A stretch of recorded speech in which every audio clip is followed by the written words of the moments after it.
What is up, everybody, and welcome to episode 6 of Spoilers Only with me, Inea. And me, Becca. And today on this episode, we are going to be talking about disaster movies, movies with disasters and worldwide devastation. An excellent topic for us today. A I hope. very excellent topic, and I have lots of thoughts. I know we have done a few rewatches of some classic movies, so I'm really Yes, and I excited have to get into furious this anxiety over it. discussion. That's true. I thought about that afterwards, though. Like, I watched one that had a lot of explosions, and I didn't realize how that would affect me.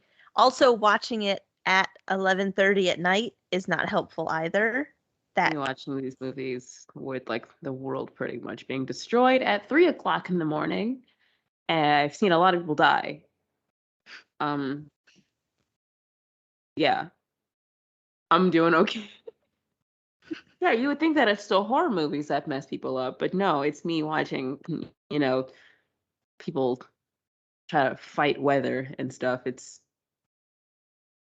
I'm a chicken. Still, I'm saying that now. I'm a chicken. I know, okay? So, something that I've noticed with disaster movies the past few decades is that they can be sort of synonymous with having low ratings or low Rotten Tomato scores, no matter the size of the budget or who's in it. They could have like super, super famous Oscar winning A-list actors and actresses, and it'll still just get a low rating or a low review on Rotten Tomatoes or by any other critics. So, do you have any opinions or any thoughts on why you think disaster movies sort of always end up with a low rating? I don't have too much to say about that, considering the fact that I found out that fact about 20 minutes ago. So,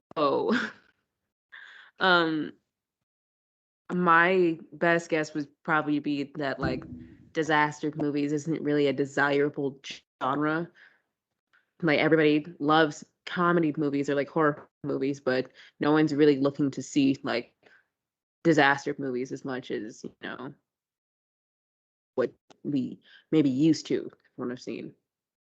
I think maybe like post-apocalyptic movies and stuff like that just aren't really what the people are asking for. But that doesn't really matter, probably, because I know that after you told me that a minute ago, I looked up Independence Day, which is, phenomenal movie, had only like a 60 something percent on Rotten Tomatoes, like maybe like a 50. So you would think that it, would get a higher rating, but as famous and well known as it is, it only has like a 60 something percent.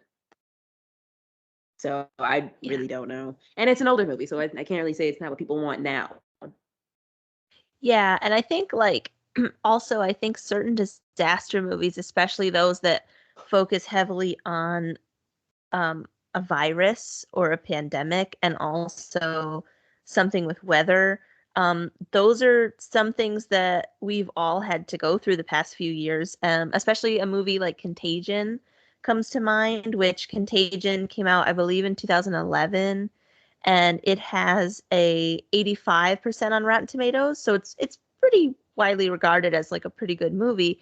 But I actually rewatched that at the beginning of the COVID-19 pandemic, and there was a lot of similarities between things that happened in that movie and kind of what we were going through now. And it was sort of like life imitating art. And I think also with like certain weather disaster movies, somebody who's possibly been through a terrible flood or earthquake or something, it could just leave a bad taste in their mouth. And that's probably not something that a lot of people are interested in. But overall, I think something that can always redeem like a disaster film are the visual effects. But I've always noticed in certain ones, or at least the ones that I've decided to watch, the dialogue just loses me. And like it can be sometimes cringy and just kind of weird at times. I think that's any movie, honestly, where the dialogue is just absolute cringe and unrealistic and not witty or like engaging at all. So yeah, it's almost like as if some writers forget how people interact when they're writing a movie. Like you talk to Mhm. people all day, that's your job, and all of a sudden you don't know how people like just communicate casually. So what would you say is like your favorite type of That's disaster movie? Like weather, zombie, uh so like weather, disease, zombie flick, um, alien, or I can't think of the other ones, but yeah. proceed. Um I would say out of those, I would probably have to go with um either like zombie or disease. I feel like weather for me, because I've been through some crazy weather events and it can be a touchy subject for me. Like it's just not always fun to rewatch that, you know? But when it comes to like disease and zombie movies, because some of those go together for me, like ones that come to mind are like the 28 Days, 28 Weeks franchise. There might even have been a 28 days later, 28 weeks later, and possibly 28 months later, if I'm I remember remembering my mom correctly. watching those. Yeah, I thought those were like really good, especially 28 days later. It had like a good amount of gore to the point where it didn't really scare you, but the story like really keeps you involved in it. And I think with zombie movies like Zombieland is more of like a comedic one, but it's very good. Uh, is it Dawn of the Dead? Is that the one from 2004? I think it's Dawn of the Dead. Um, there's like a lot of good zombie movies out there that I think there's some zombie movies that can really overdo it when it comes to like gore and blood and like guts and all that sort of nasty stuff.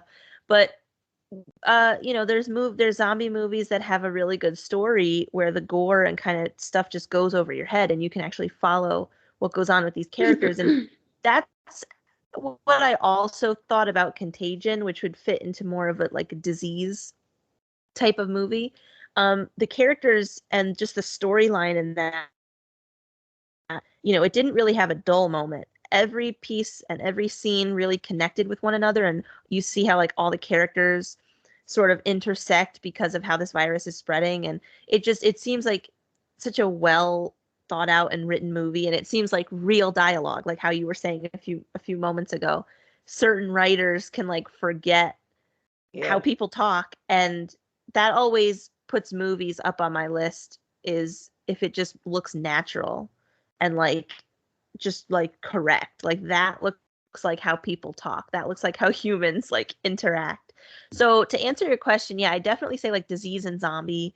I've never really been too big of a fan of any kind of alien movies, and not Really? really um weather, I've watched my fair share of weather movies, um, but it's just not my favorite because I do get freaked out by it.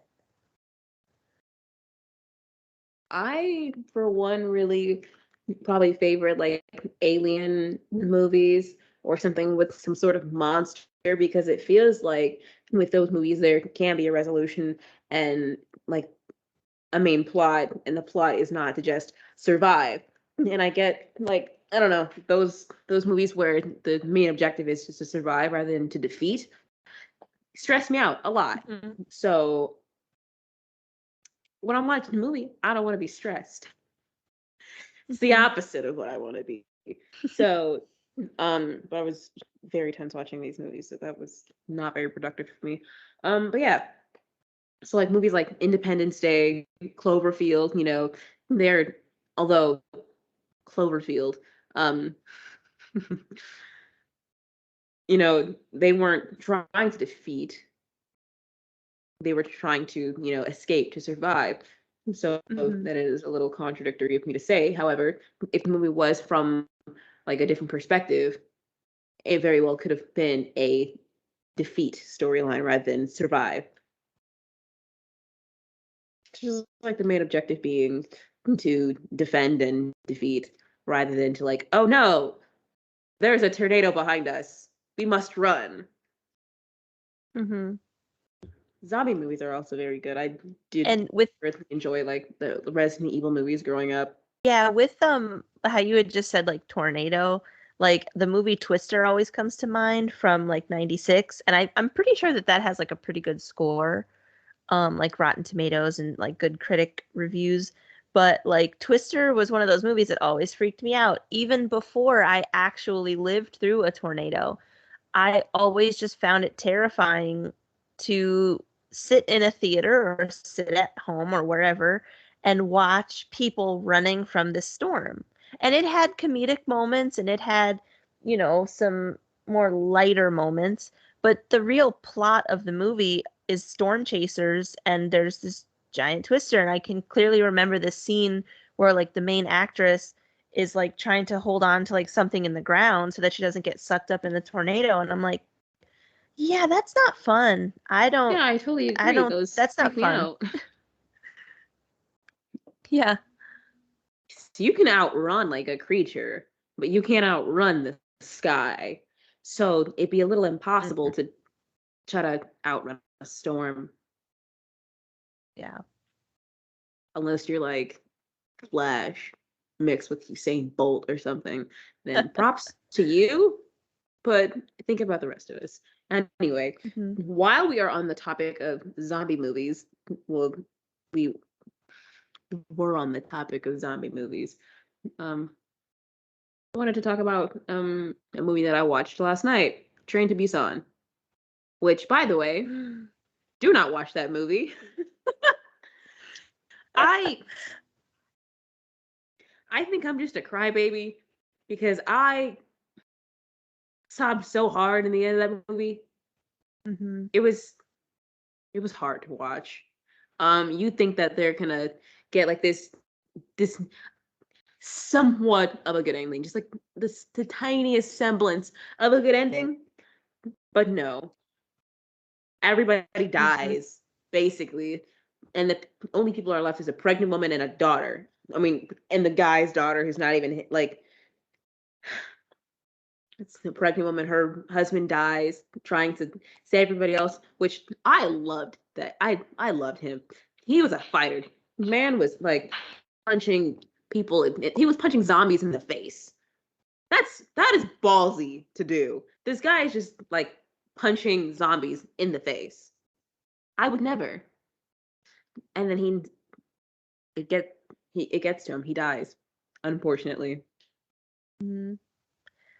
I remember when that movie came out, I watched it. I'm pretty sure it's on Netflix, so I have seen it before. Mhm.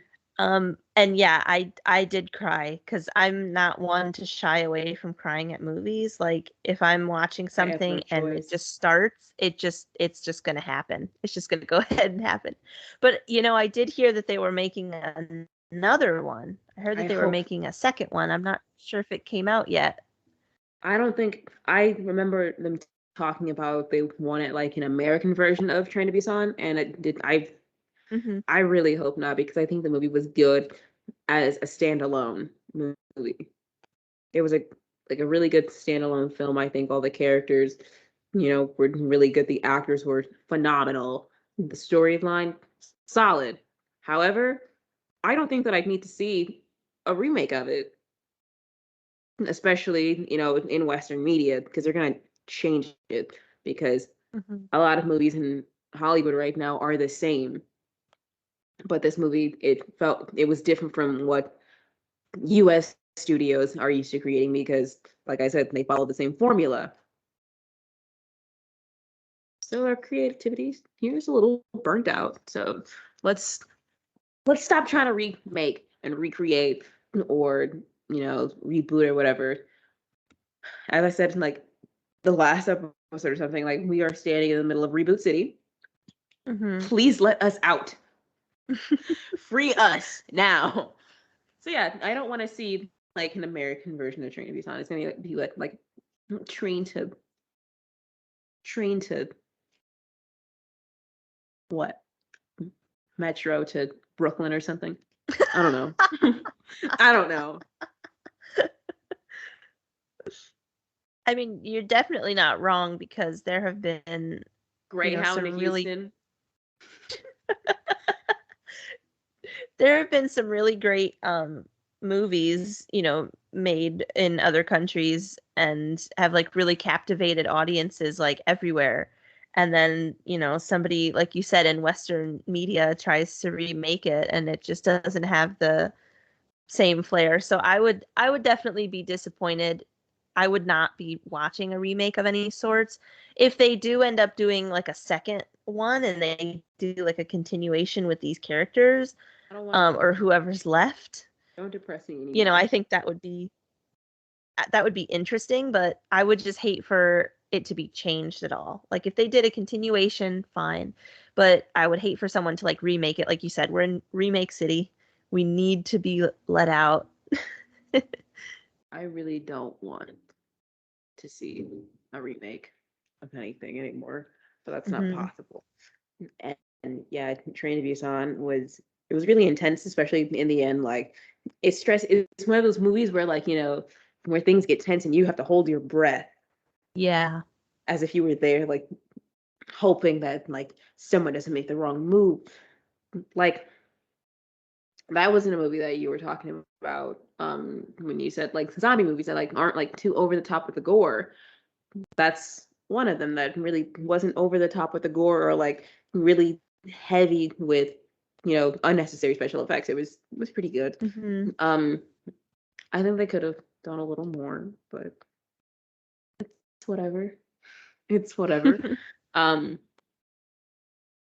but for the most part, it was pretty good. The little girl in the movie, she mm,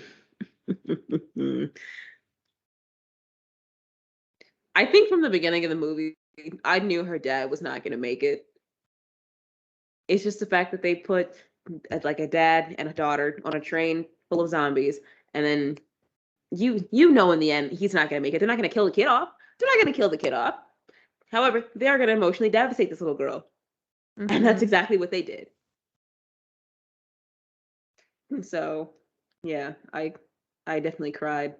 I ugly cried last night at 3 o'clock in the morning. Don't watch Train to Busan, guys. Or if you do, just make sure you have a lot of tissues. And a very strong emotional barrier and Yeah. willpower to remind yourself that, oh, it's just a movie. It's just a movie. These are just characters. Don't worry. It's just a movie. I try to tell myself that, but it does not work. So, So a movie that I watched and actually enjoyed oh, was called Greenland, and it came out last year starring Gerard Butler. And I watched it, I think, earlier this year, and then I rewatched it over the weekend because it was on TV and it gets played a lot on HBO now, which is nice mm, though, because I had rented it the first time. And then a few months later found out that it was coming to HBO, and I was like, oh, well, I could have just waited, but that's okay. But I have seen this quite a few times and I really enjoyed it actually. Like I was saying before, like I'm not huge into like disaster movies in general, but like there's like a few exceptions. I'll still watch them if they're kind of like cringy. I like to kind of laugh at them. I love If there's watching like, horror movies.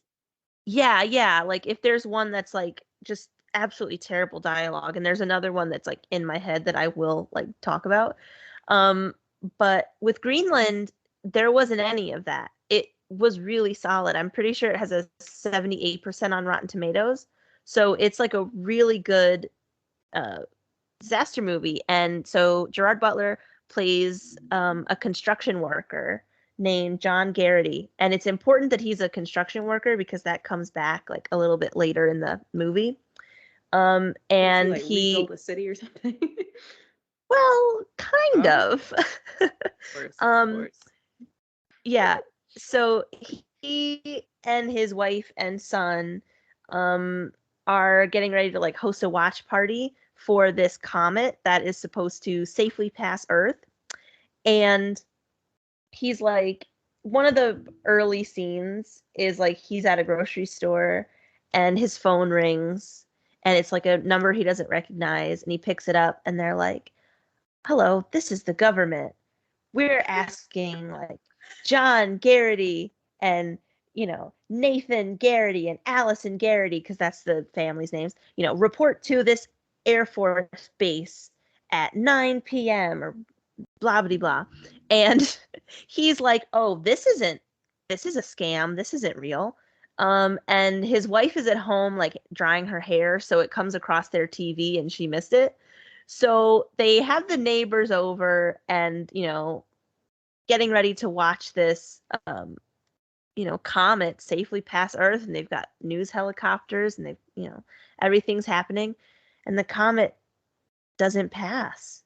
It hits Florida, and it just slams right into like the Florida Panhandle and part of Georgia, and the family lives in Atlanta. So there's this scene where like, they see news coverage and they're like, "Oh my God, what's happening?" And he goes outside, and it's like dead silent, and then all of a sudden this giant burst just comes and like breaks all the windows, and all the car alarms start going off. And that was like one of the best parts of the movie, was like the special effects was really really good. Florida. Destroy Florida. So like the neighbors are freaking out because, and this is still like early on in the movie, and the neighbors are freaking out because his phone's ringing again, and it's going off on the TV, and the recorded voice says, "This is the United States government. We're asking John Allen Garrity, Nathan Beckett Garrity, Allison Rose Garrity to report to blah blah blah Air Force Base at this time." And like, just a quick side note, every time I think of this movie, that same scene keeps playing, and I will find myself quoting just that one part all the time, like where the voice comes on and he's like, "I'm asking for John Allen Garrity." I will do that at random times during the day. I just want to put that out there. But so basically the neighbors are freaking out as to why they haven't gotten the alarm alert, and only he has.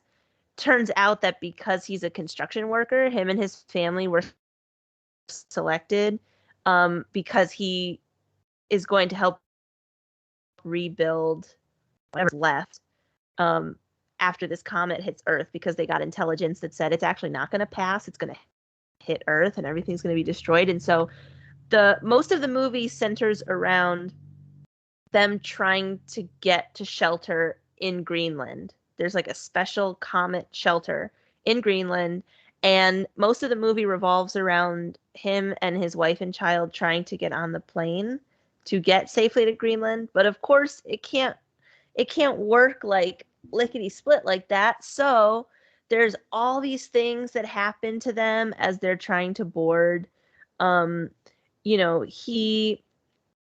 They try to get on the plane, and his son has diabetes, and the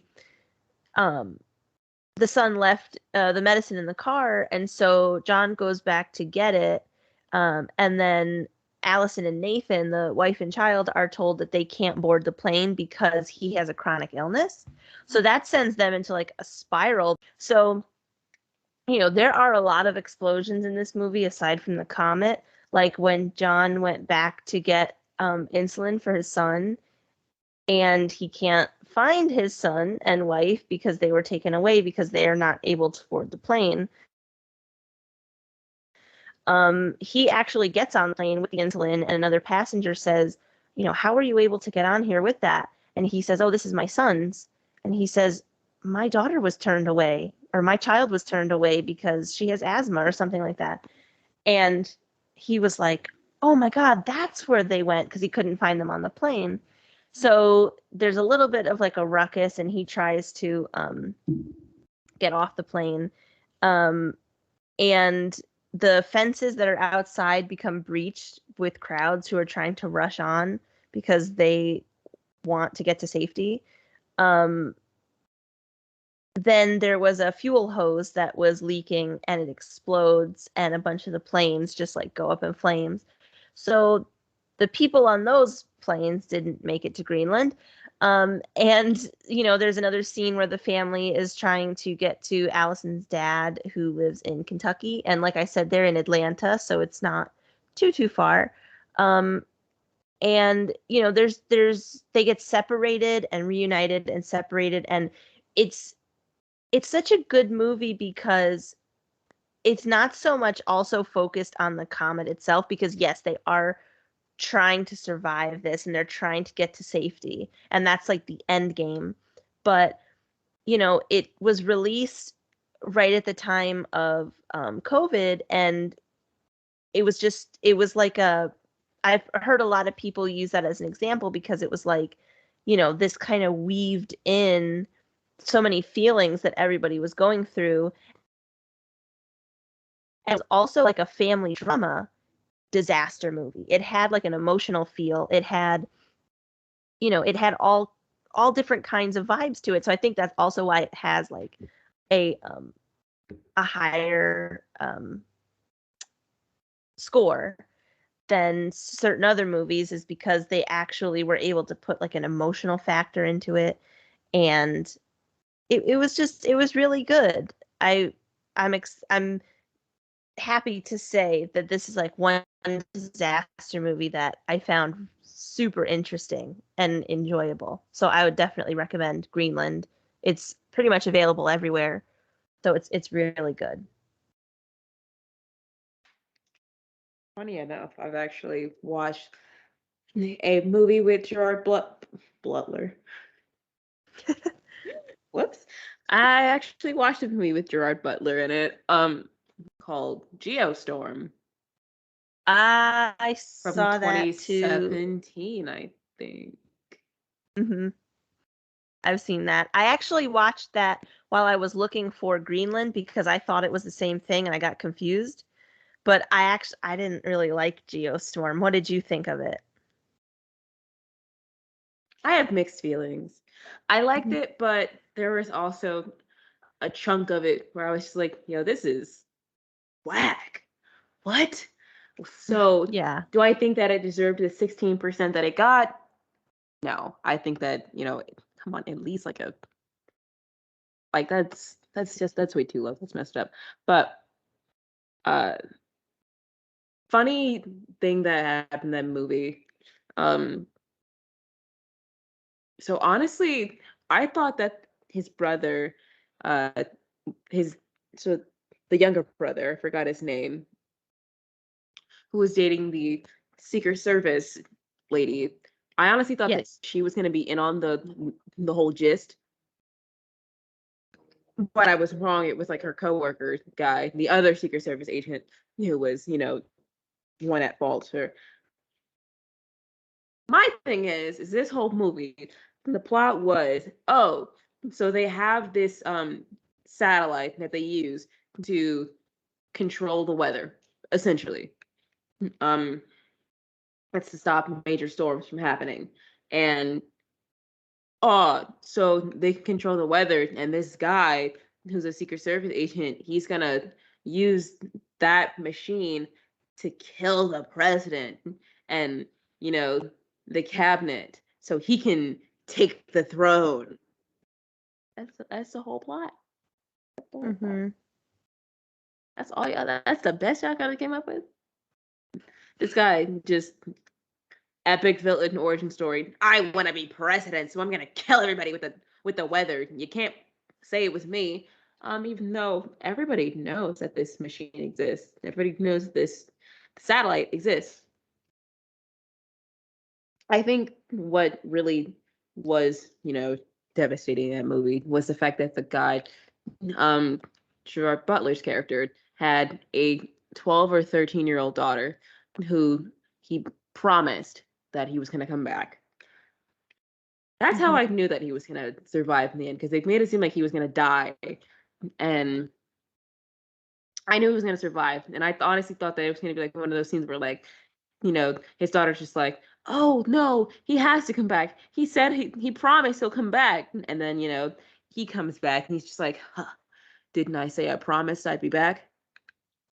I thought it was going to be like some stupid, corny scene like that. I was off a little bit, though. She did say that, and he did live. And from that moment on, like, whenever he promised, it was like, I'm keeping my word, and it's not him being flaky and spacey like he was. But for a while, it kind of wasn't even like a disaster movie. There wasn't really too many action sequences. So it was mostly like a behind the scenes of the disaster. Yeah. And I Also, think, it had cannot think of the guy's name that plays Klaus in the Umbrella Academy. Did not know that he was British. yeah, Um, isn't that funny when that happens? yes, it's yeah. I did not know that he was British, and also he was a part of the bad guys. I kind of got that vibe from him just because he sounded irritating. So hmm maybe it was the accent, maybe it wasn't. Maybe it was intentional. We will never know because I'm not gonna rewatch Yeah. that unless I do. But yeah, a movie that like I gotta like take a breath. A movie Oh God. that I just have a really long history with is the 2009 disaster film 2012. And anybody who knows me that's listening to this, you all know this, you all knew this was coming, and it's time to let everyone else know. So, where to begin? Um, no, so this movie, if there was a movie that could be like my arch nemesis, I feel like it would be this movie. Um, I Such have strong such, words. yeah, I have very strong feelings. And I just want to point out that I have absolutely nothing against the cast or the writers, whoever made this. I mean, the cast is pretty great. There's a lot of great actors in it. John Cusack, Woody Harrelson, Amanda Peet. There's like a lot of really great actors and actresses in it. But this movie has followed me since it came out. So since 2009, and I just can't take it anymore. It is on TV once a day, every day for the past 7 years. It's followed me since it came out in 2009 because I remember seeing trailers for it. I remember seeing commercials, seeing it at the movies, whatever. But the past 7 years, it has followed me. It is on all the time. And I mean, this started back with my late grandfather who always used to make a point to tell me that it was on TV, and it became sort of a running joke until I just couldn't take it anymore, and like I just cannot watch this movie. But what he used to do is like he would text me like if I was out, he would say, "Oh, your favorite movie's on 2012." Or he'd DVR it and he'd have it playing like when I walked in to see him or something. That's Like it really became a running joke. But so basically, this movie is based on the Mayan calendar assumption that the world was supposed to end in yes, December of 2012. another Y2K moment. Yes, and that always freaked me out. I remember staying up I remember that night. crying my eyes out, finding Yeah. out that that was gonna happen. My dad just looked at me like I was insane. Oh, I was I feel you. I was like 10, 11 years old, and I'm like, oh, the world's gonna end. I'm scared. Dude, I'm peeing my pants right now. I'm scared.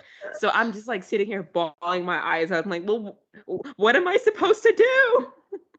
I remember like I stayed up and I can clearly remember I was sitting like in my bed and I was looking at my alarm clock and I can still see like the bright green numbers and I was just waiting for it to hit 12, midnight, and I was just like, "Oh my God, like what now? Like what's happening?" And sure enough, it was like midnight, and I was like, okay, I'll give it another minute. Okay, I'll give it another minute. I was like, all right, well, I'm going to sleep now, because like this is not how the night was supposed to go. And if I wake up, oh well. In retrospect, it's a very idiotic thing to think, but I'm like, oh, the Mayan calendar ends, so they must know something that we don't. Yeah. No, dude, they just decided not to have they just decided to stop there. They're like, you know what? Yeah. That's enough dates for now, don't you think? Yep. And they just never picked back up from there. That's literally all it was. And we were over here like, dude, like a meteor's gonna like wipe out the whole planet. The Yellowstone National Park's gonna explode and we're gonna die. The San Andreas fault line's gonna just rupture in California. It's just gonna explode. You know, everything was gonna happen at once, and we were just gonna die, explode, and Yeah. you know, Crazy. we're still Absolutely here, nuts. still kicking, But baby. But the movie, why do you hate it so much? yeah, so basically the movie is based off of the assumption that the Mayan calendar, the world is supposed to end in 2012. And the movie starts out in like present day. It starts out in 2009. Because it came out in 2009, so it like starts in 2009, and it's a geologist that goes to India and learns about a solar flare. And he, gives this information to the White House, and then these years go by, and within those years, it just briefly shows, world leaders who knew in advance secret things that they were planning to do, and expensive art that was being moved, and just like sort of like contingency plans that were being put into place to if this really happens. So then it flashes forward to 2012. The movie itself is centered around Jackson Curtis, who is John Cusack's character, and he's a struggling science fiction writer based in California. And I just want to note that I haven't seen this movie for probably 9 months, maybe a year, but I can tell you like scene by scene if I wanted to, because that's how much it is drilled into my brain. Um, No, it's not so, necessary. We got it. um, so, and like you had just mentioned, like Yellowstone, there's a scene where the military is seen evacuating Yellowstone, and Woody Harrelson's character is a sort of like fringe conspiracy theorist radio show host named Charlie Frost. And I kind of forget somehow, like they just sort of befriend each other, and he's telling him about, oh, I'm hosting a radio show the night that the world is supposed to end. And so the military is, after the military evacuates Yellowstone, which is where he was broadcasting from, he starts telling Jackson like his theories about the polar shift and the calendar, and how all of this is coming around to basically, oh, the world's going to end on this date, and this is why I think that. And the whole movie is basically, it's sort of like Greenland, where they're just trying to get to safety. And yes, they do end up getting to safety, and there are some people who die along the way, because like that's what happens when you're like, earthquakes just keep happening. And this is taking place in California, so you see like these massive earthquakes, and these houses that are there, 1 second they're there, the next second they're gone, they're just flattened, disappeared. And the 2012 has like I think a 38% on Rotten Tomatoes. It's around that. And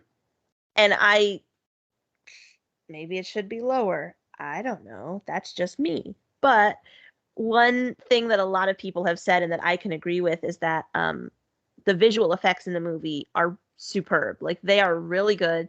They really look like there are just houses that are gone, and there's roads and bridges that are just falling in, and the visuals are really great.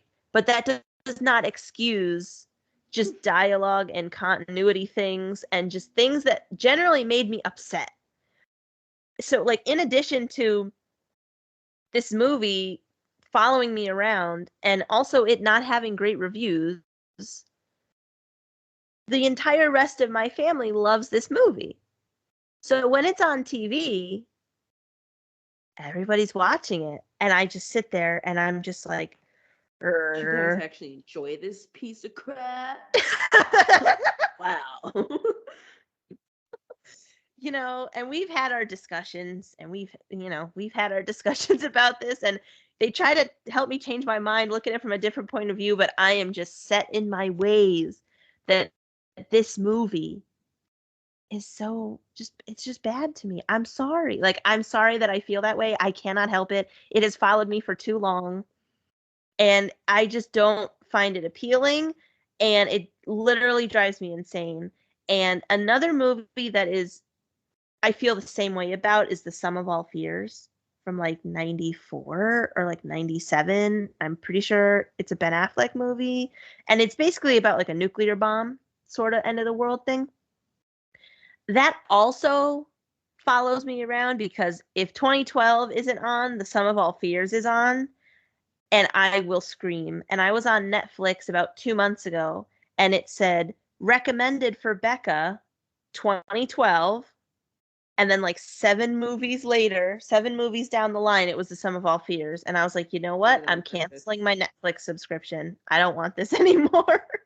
Just send them a very long, angry email. Right?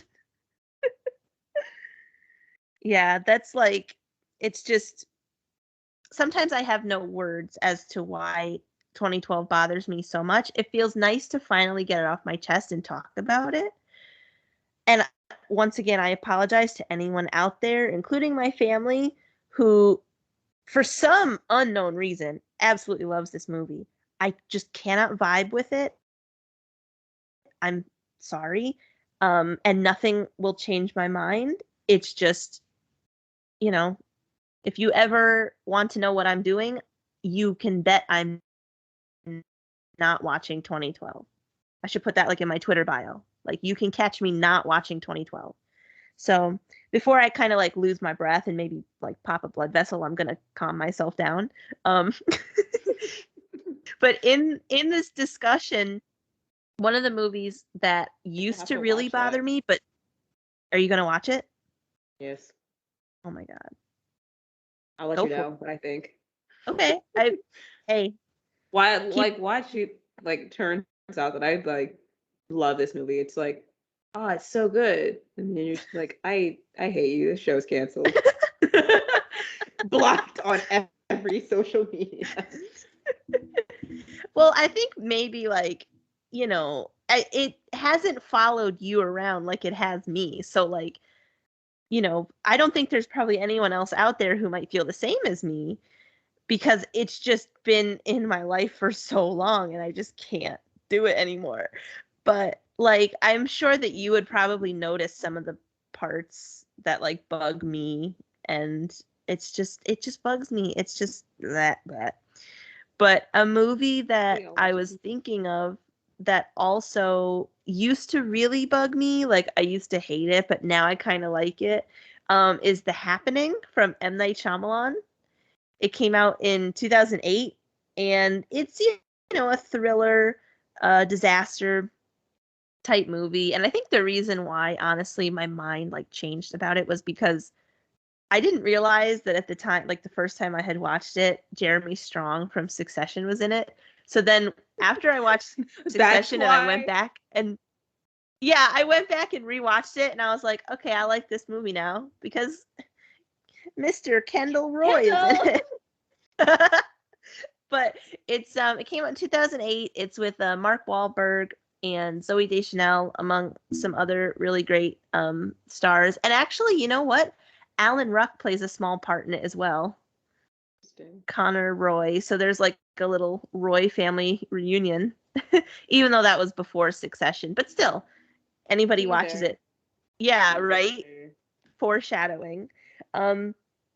But basically, this movie is pretty creepy. And it's about a gust of wind that makes you want to kill yourself. So The Happening has an 18% on Rotten Tomatoes. And there is nothing like redeemable about it. Like if you know, if I take away like me being biased towards Jeremy Strong, there is nothing really there. The dialogue is not great. It's I feel like it's just kind of sloppy, honestly. Like some of the cuts and the edits aren't great, and normally like I love M Night Shyamalan movies. I've seen like most of his like filmography. Like he's a really great movie guy, but this one is just not hitting right. And I mean, it's kind of like a meme about how much people really don't like it. And I feel like the Rotten Tomatoes score also illustrates that. But I mean, I would recommend it because there's parts in it that just make me laugh. Like when they're trying to get away from the wind, and it's like this, you know, it's Mark Wahlberg and Zooey Deschanel, and I can't remember if they're married, but they're a couple. If they're just dating or married, I can't remember. But I'm pretty sure Mark Wahlberg's a teacher in the movie, and one of his colleagues, you know, dies, and he takes his daughter with him, just with groups of people trying to find safety, and they go into like this model home, and they're all like sitting at the dinner table, but it's all like fake food and stuff on the table because it's a model home. And you see him like he's in conversation and he's really getting into it, and you see him pick up the glass of wine and try to drink it, and it's not real, and then he just like stares at it for a minute, and then it like cuts to the next thing, and it's like, what is this movie? It's really an experience. So Again, I'll have to check it out because yeah, I'm so definitely. confused. I recommend that more than 2012 because it's just funnier to me. Yeah, it's I mean it's not it's not really good to say that it's a funny movie because it's a very serious and like scary subject. But like I said, the dialogue and some of the parts of the movie just don't make it seem like how humans interact. And like there's a part in it where Jeremy Strong's character is like a military guy, and he won't say like, you know, like Jesus or something like that. He goes cheese and crackers. It's like, what? I love when movies go out of their way to like not curse. And it's like Yeah, I that's know. a little. I guess that you're trying to like achieve like a certain rating by keeping the language Yeah, PG enough, but oh my God, nobody says that. I know. And now, like every time I watch Succession, I just see him going cheese and crackers. That's it. But yeah, I definitely recommend that. It's more enjoyable to me than like 2012 because I'll 2012 is watch just 2012 first. I'm gonna oh my watch god. 2012 first. Okay.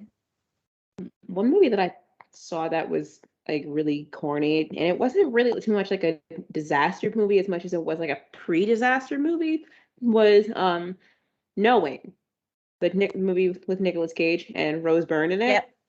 Yep. I've heard of that. Yep, a movie about it's called The Knowing, or no, it's called Knowing, and it's about a girl and she be knowing stuff. The end. No, but I just wanted to make that joke. So basically, it's just this movie about this girl, and well, it starts off about this girl. It's in like the 50s or 60s, and they're in school. They're making this like time capsule, and this girl, she's like is hearing voices in her head, and they're whispering things to her, and she's writing them down on a paper that's going to go in the time capsule. And on the time, I mean, on the sheet of paper, it's a bunch of dates and like death tolls. So it's just like a date and then like a significant disaster, a date that had a significant disaster on it, and then like right next to it with like the death count from said disaster. Hmm. And then 50 years into the future, this guy, Nicolas Cage, he goes to his son's school and they dig up the time capsule because that's when it was scheduled to. And his son gets the sheet of paper with the dates on it. Everybody else got like pictures of like flying cars and like robots and whatnot. He's got like a bunch of neighbors, and he's like, this is garbage. He takes it home. His dad sees it. And he like kind of looks at it and deciphers it. Mind you, his dad is a professor, and he he deciphers this letter, and he realizes that they are dates, and then he kind of gets wrapped up in like the numbers. He like, oh, what do they mean? So he realizes that it has everything from like longitude and latitude locations, the death toll, and also the date. When he realizes that one of the dates on the paper is upcoming in like a day or two, he tries to go, stop it, but he can't stop it. And then he realizes that one of them is like some grand disaster is going to wipe out the whole planet, but his son, and he tries to find the lady who wrote it, but she died. So he tries to contact her daughter, who's a grown woman with a daughter who's the same age as his son. Their kids, mind you, they're being followed by these whisper people who only his son can hear. And then basically that's where, the little girl from before was getting this information from about what to write down. So, yeah. Turns out that they're like aliens or whatever, who was telling these people like, oh, disaster's coming, to get them to kind of go to salvation or whatever, but only the kids went. And what I mean by pre-disasters, like things happen in the movie, like there's a plane crash and then like a train crash, of all things, to be disastering. That happens. But I think it was like a solar flare or something in the end that kind of supposed to wipe out the whole planet. So in the end, his son and the girl gets taken by these aliens, because only the ones who heard the call can go with them, and only the kids heard it. So they go. This guy, he kind of just drives home, and he's like, okay, well, whatever. So he goes to see his parents, who he hasn't spoken to in years. He just kind of sits with them, and they hug, and they just die. Oh, wow. Yeah. I spent What a lot of movie. time. I spent a lot of time explaining that, and that was really hard for me because I don't know how to explain things. So yeah, No, I mean that was wow. That was knowing. That was knowing. It was really weird because Lucinda, that was the girl's name. Her daughter, who was played by Rose Byrne, her character dies in a car accident before all of this even goes down, because she's like, their kids get like kidnapped by the whisper people, as the kids call them. And she's just like, oh no, what? No. So she steals somebody else's car at the gas station where they were, and she kind of chases them. And then like, she's obviously, trying to get her kids, so she's not gonna stop at red lights. So she gets hit by a truck and dies in the ambulance. Oh, wow. And that was the end of her. Wow, that's like a really interesting movie, though. I know that certain Nicolas Cage bad. movies, A lot of them. I know, I was gonna say certain like Nicolas Cage movies are like synonymous with low ratings. Like I remember they did I think he just does things for fun. Yeah, like they did a remake of the one of the Left Behind movies, like from the late 90s, and his version of it from like 2016, maybe 2015, has 1% on Rotten Tomatoes. It's one of like the lowest rated movies. We'll have to talk about that one day. Yeah, I mean, I think the Left Behind like trilogies, I think that is like a very religious, like heavy topic, but it's also like apocalypse. So it could also fit into like disaster, but unfortunately, I've never seen them. I'm not really like too well versed in those movies. I just know that it's like one of the lowest Nicolas Cage movies, as well as the like one of the lowest movies on Rotten Tomatoes. And I think like the original Left Behind series has like some like an okay rating. I think it might be like above 50. So it's definitely a shock to like anyone trying to like look up that movie to see like, oh my God, the remake has a 1%. Like, what went wrong? Just to let you guys know to stop touching old movies. Leave it alone. Just let it exist on its own.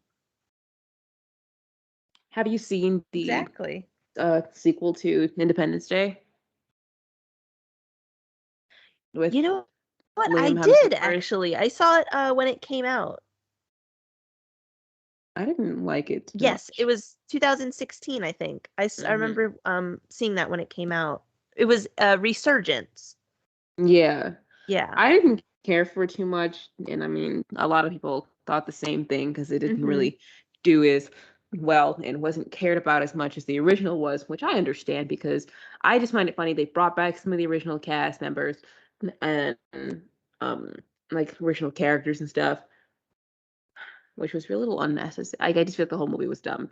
And so basically, the plot of the movie was like, oh, those aliens that we defeated 20 years ago, they're back, and they want the Earth's yummy, sweet nectar. Give us the molten core for our electronics or whatever. So they're like pretty much drilling for lava or whatever, and they're like, no, because it's gonna destroy our ecosystems or whatever. They ended up like accidentally discovering or accidentally almost starting a war with, another alien species because they just decided to start firing first instead of waiting out and seeing what was going to happen, which I understand. Like, you know, you guys almost got invaded by aliens before. I would definitely shoot first and ask questions later as well. However, also, you never know. So just give it a second. Just give it a second. Mm-hmm. See if they act first. No signs of violence, so why shoot? But whatever.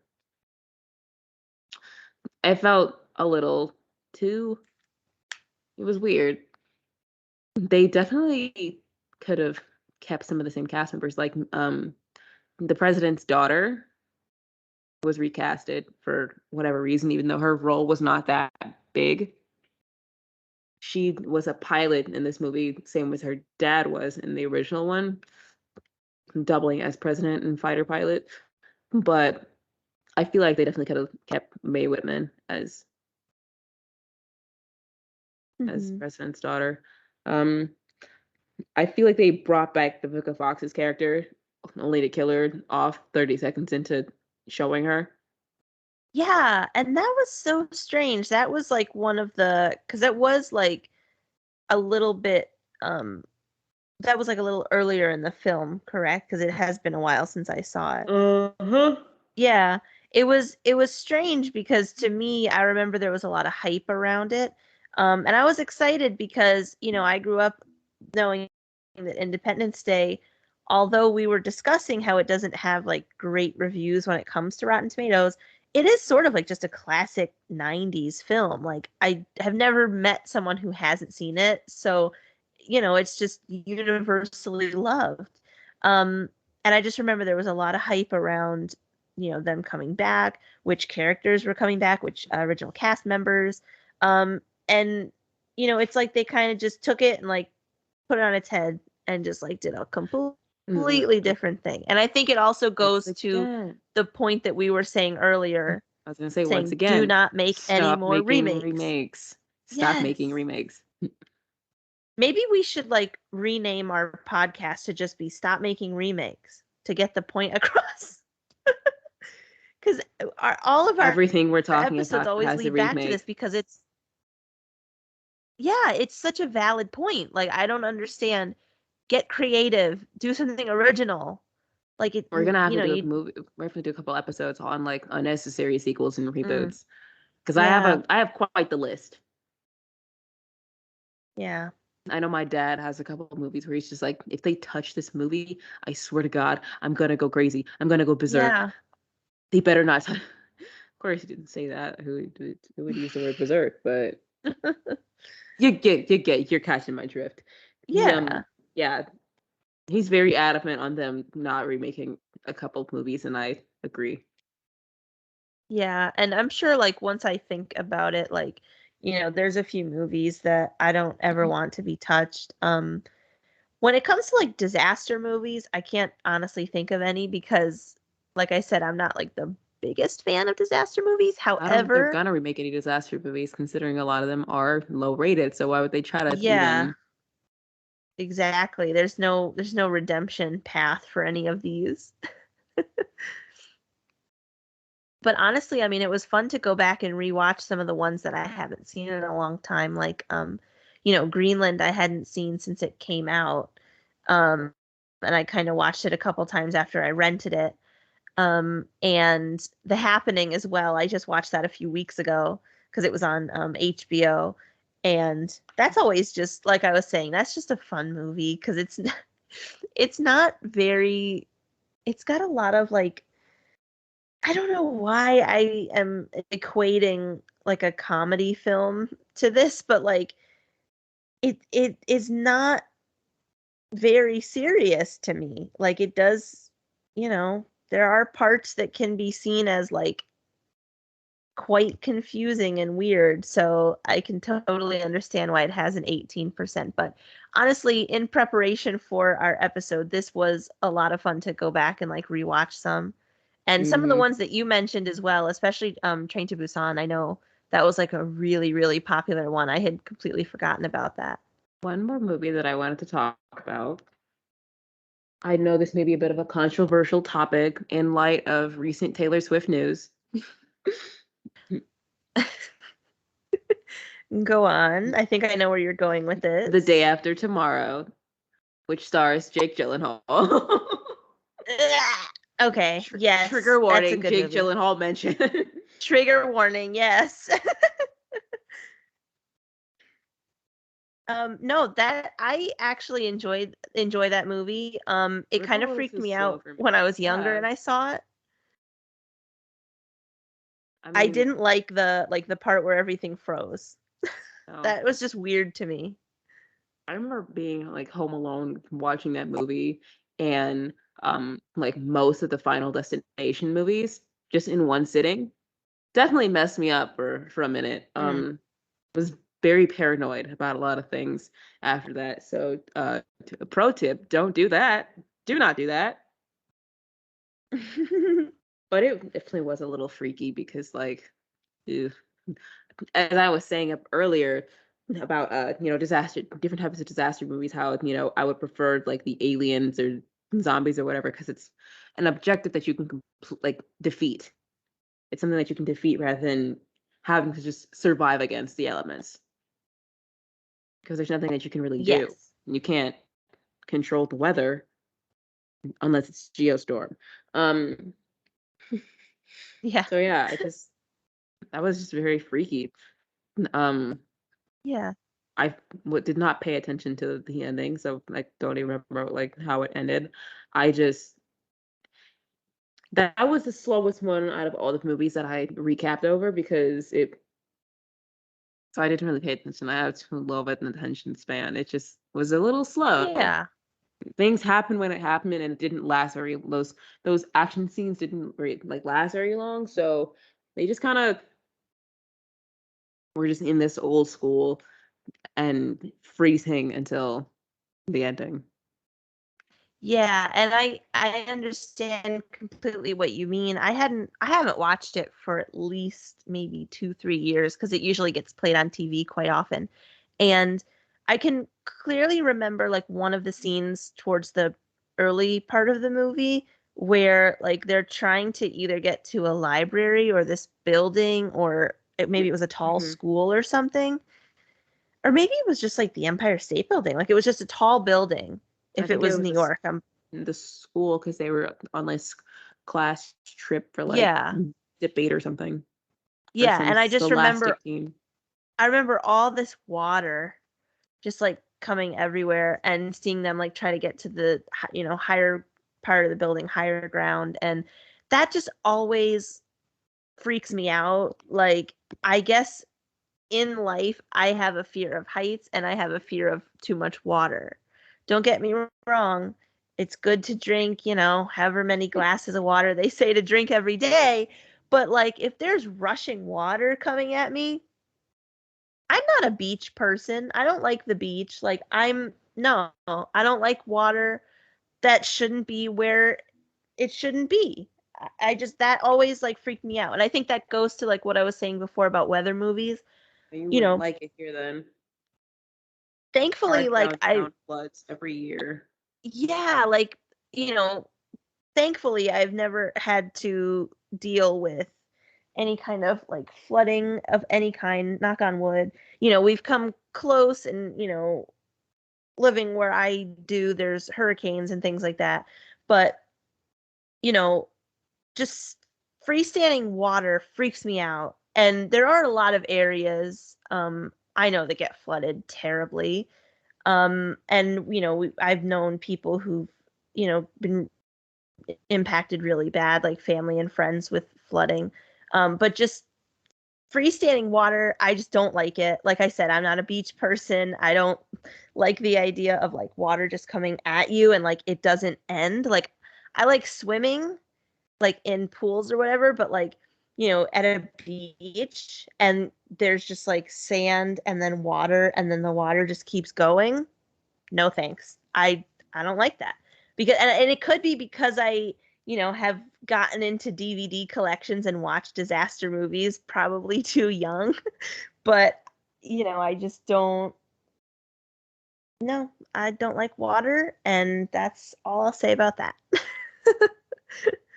Weather is definitely a scary thing, and I totally understand that, which is why they're my least favorite genre or subgenre of disaster movies, because it's too that's too much. It's too much. Yeah.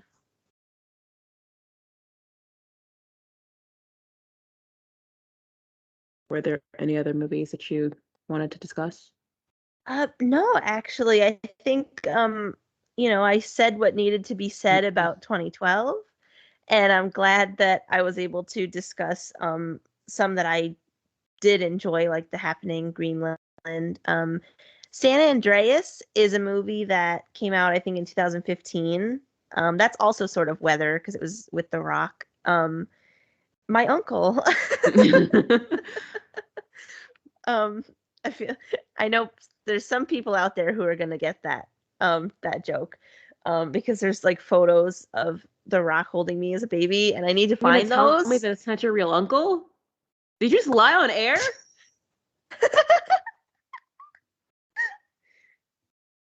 My God, I can't believe you right now. Well, no, I mean, hey, I've called him Uncle Rock since I was a kid, so who knows? But no, I know I've said this before to some friends and stuff, but my mom used to do makeup for the WWE wrestling, and when The Rock was a part of that, I met him when I was like really, really little, up in New York and everything, and it's just been a running joke for years. But San Andreas was another movie that freaked me out because that also had freestanding water and earthquakes. And I don't like earthquakes and I don't like water. So that was pretty much my worst two things coming together. But I mean, the storyline was good. The acting was good. I have really nothing bad to say about it. I haven't watched it for a long time, but it does pop into my head when I think about movies with lots of freestanding water. I guess the last one I kind of wanted to ask you about was Cloverfield, but specifically 10 Cloverfield Lane. Yes, I love that one. I did not realize that was Mary Elizabeth Winstead until I rewatched it. I actually caught that movie in theaters with my brother and grandpa, I think. I have poor memory. So yeah, that movie was it was a little weird because it didn't like happen, nothing like, not too much happened in the movie outside of like, oh, this John Goodman character, he's a bit of a nutcase, he's a wacko, he's a nutball. I need to escape. So she escapes and then learns that like everything that he said was a lie. Like, oh, this guy, he's just talking about the apocalypse and whatnot, and it's just literally normal air out here. The air's not contaminated. And then 5 seconds later, she sees like aliens and whatnot, and then drives to Houston to like, yeah, I have medical experience now. I have fighting experience now. I just battled an old guy and fell out of a car 20 minutes ago. I got this. And just tries to like be all badass and stuff. It was a little funny. But Yeah. It was very different from the first one. Have you watched the Netflix series, the Cloverfield series? I have not. Me neither. So That's we won't talk about definitely that. on my list. Yeah, no, I enjoyed 10 Cloverfield Lane. I remember I caught it on Hulu. I think it was like maybe released on Hulu as part of like a special thing, and I thought it was really good. I think I enjoyed it a little bit more than the original like Cloverfield movie because the Really? Cloverfield was I feel like they are in the same universe, but they're like two different movies to me. Like the first Cloverfield is like found footage type movie, and this is That's more, why it was off-putting acted to me. out. Yeah. You already know my feelings about the first one.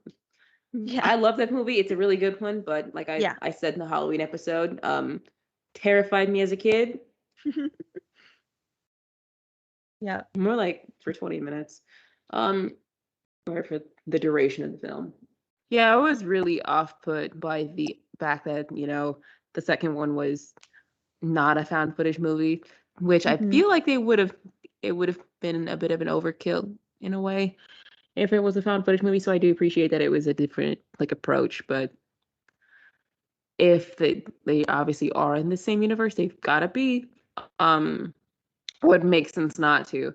But if they are, that's kind of cool because the first one kind of shows you like everything that's going down, like as it's going down from first person's perspective when it's taking place, and then this other one was like in the countryside, like in an isolated area, to where maybe if they were Mhm. made closer together, maybe we could have seen like the original cast, and then Mary Elizabeth Winstead kind of come together and try to, or at least the original cast who didn't die, because they Yeah. died in the original. I say they were killed, so never mind. Because yeah, the first one it made it seem like that was like government footage or government Yeah. property. So yeah, whereas I like to call it nightmare fuel for my third grade self. But yeah, that's really all I wanted to chat about today. Yeah, same As here. far as Like I was movies saying, go. yeah, same here. Like I was saying before, I think that this was such a nice sort of throwback episode. It was nice to kind of go over some movies that came out recently and also ones that came out pretty much in the 90s. I think we made some mentions to some 90s and 2000s movies as well. So it was nice to go back and rewatch these and sort of like relive, where you were the first time you saw this or the first time, it might have come out in theaters or something. In my And mom's room, terrified for my life. and I had to relive discussing why I hate 2012. But hopefully this is the last time. Hopefully everybody will understand now and I can move forward with my life. I'm putting it all behind me now. Yep, exactly. Thank you guys so much for listening in. We had a blast with this one, if you guys couldn't tell. This was really fun to just chat about some of our favorite movies. And if you liked what you heard, this was Spoilers Only. You can find us on Twitter at Spoilers Only Duh. You can also find us on Spotify, YouTube, Apple Podcasts, wherever you get your podcasts. And now we're officially on iHeartRadio, so check us out on there as well. Inea, do you have any final words today? Look at our link tree for specific places you can find us, for places that we could not remember to list, because that's a lot to remember, and I'm not good at that stuff. So other than that, no, follow us on Twitter, subscribe, follow us wherever you're listening to this on. So we hope to catch you again next time because this was Spoilers Only.